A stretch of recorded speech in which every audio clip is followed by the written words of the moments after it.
Ketanji Brown Jackson. Do solemnly swear. Do solemnly swear. Ketanji Brown Jackson is the first Black woman to sit on the Supreme Court, the highest court in the land. She aspired at a young age to become a judge, writing in her high school yearbook that she dreamt of a judicial appointment. Justice Jackson credits her parents, who grew up in the segregated South, for instilling a sense of perseverance that led to her historic appointment. She attended Harvard as an undergraduate and for law school. And it was a wonderful experience for me. We were surprised to learn the 53-year-old is the most prolific questioner on the court and among its most frequent writers of opinions. Her latest writing is a memoir titled Lovely One, which offers an intimate look at her life and the road she traveled to the Supreme Court. This is the Jackson Family Bible. In her first television interview since arriving on the court, we sat down with Justice Ketanji Brown Jackson for a wide-ranging and revealing person. Thank you so much for having us. Well, thank you for being here. What made you want to write this memoir? I think it's gratitude. I started writing it about 2 years ago, right after the confirmation. I had gone through a pretty grueling process that some of you might have seen. And I just thought, what better way to mark the start of my time on the court than to have the chance to reflect on really what I thought were the forces and the people who were responsible for this accomplishment. At the beginning of the book, I say, no one reaches the highest of heights on their own, and I really feel that. And this was a chance to honor the people who made this happen. Mm-hmm. The title. Yes. Lovely One. Yes. That's what your name means. It is. It is. So my aunt was in the Peace Corps in Africa when I was born, and my parents really wanted to honor our heritage and asked her to send them a list of African names. And they picked that one, Lovely One, Ketanji Onyeka, which is my given middle name. I love the story that you told that when your first trip to Africa. Yes, yes, it was really memorable for me. So my husband's parents decided that they wanted to have a family trip to Africa, and we get to Kenya after a big overnight flight and go through customs, and the customs officer is in the booth. He takes Patrick's documents first, stamping, very serious. He takes my documents, and then he opens the passport and he sees my name. And he says, Ketanji Onyeka, when did you leave us?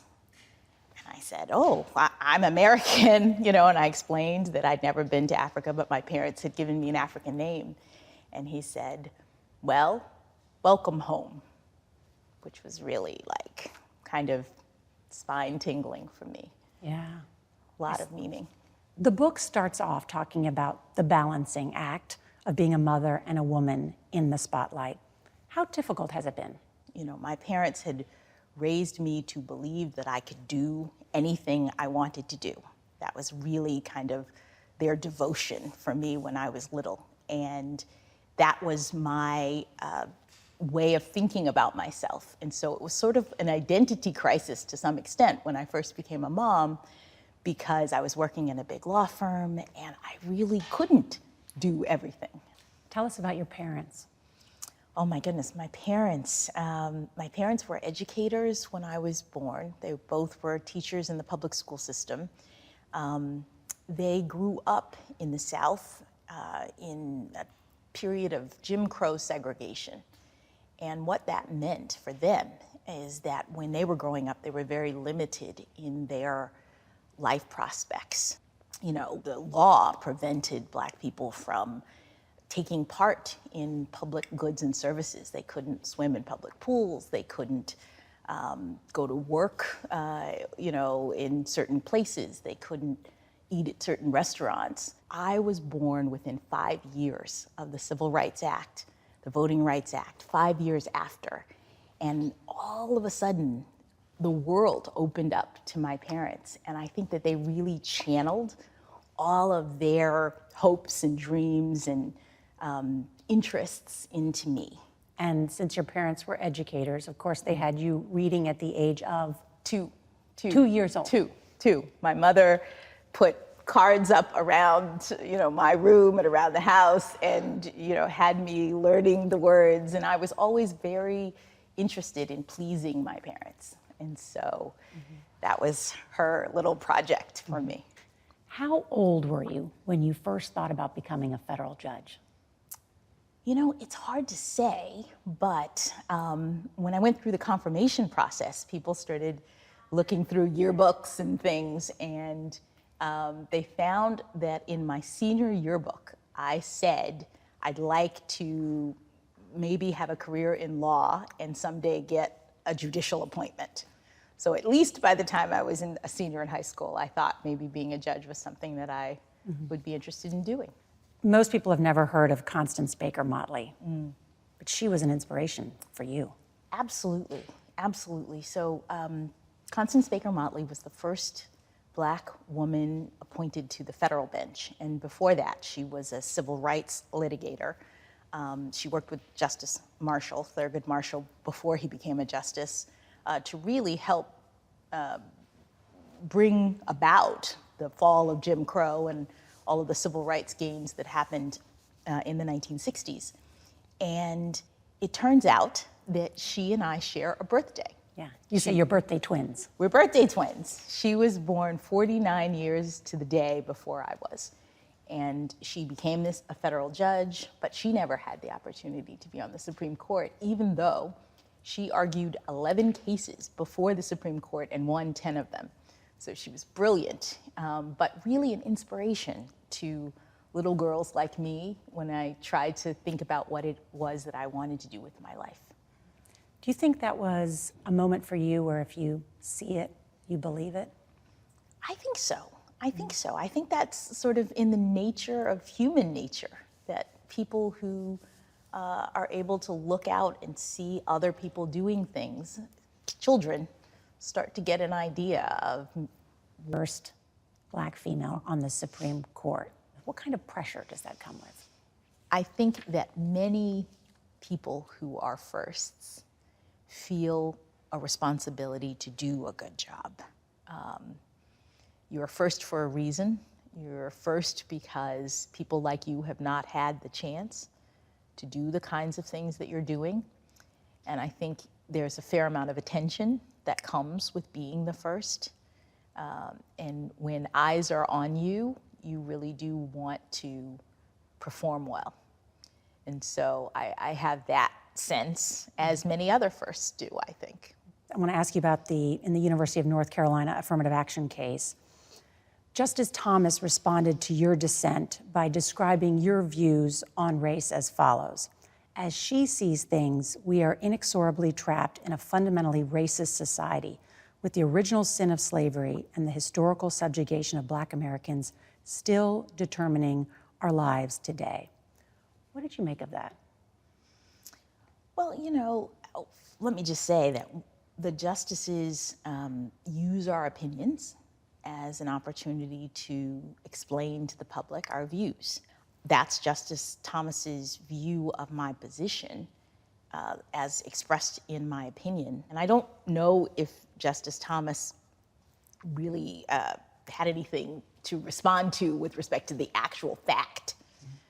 And that's all that I was really focusing on. But he wrote, she sees things, we are all inexorably trapped in a fundamentally racist society. Do you believe that? No. No, and my opinion didn't say that. Yeah. My opinion said, look at where we've been and understand what affirmative action was designed to do. We still exist in a society in which the gaps that were initially created as a result of slavery, as a result of Jim Crow, exist.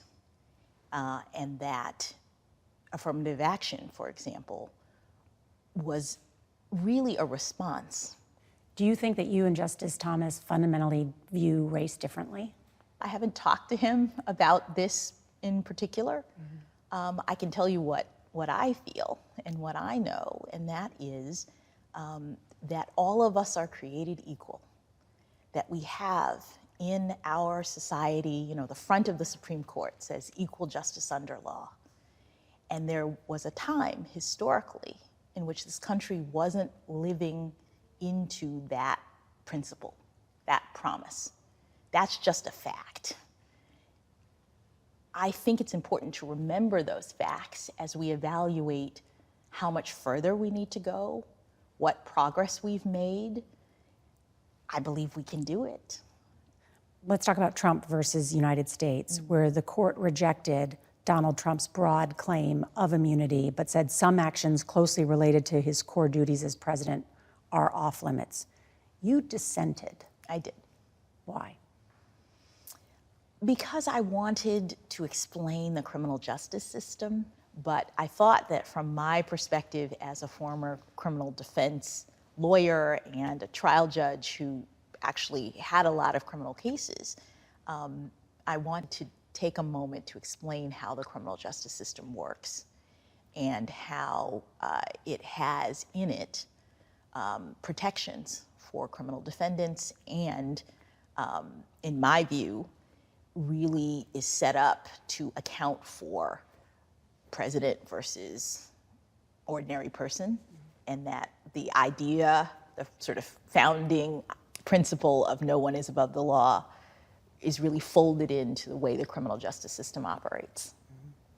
In your dissent, you wrote that the court declared for the first time in history that the most powerful official in the United States can, under circumstances yet to be fully determined, become a law unto himself.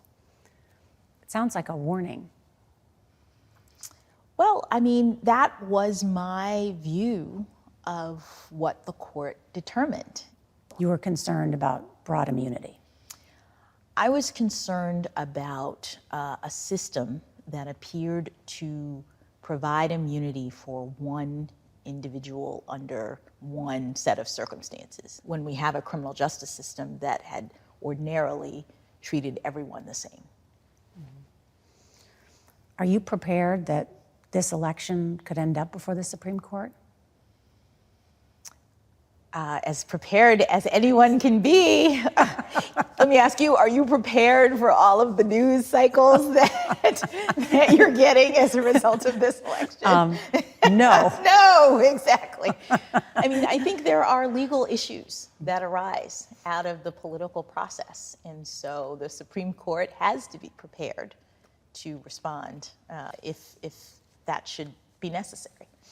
Since you joined the court 2 years ago, you immediately became the most prolific questioner among the justices.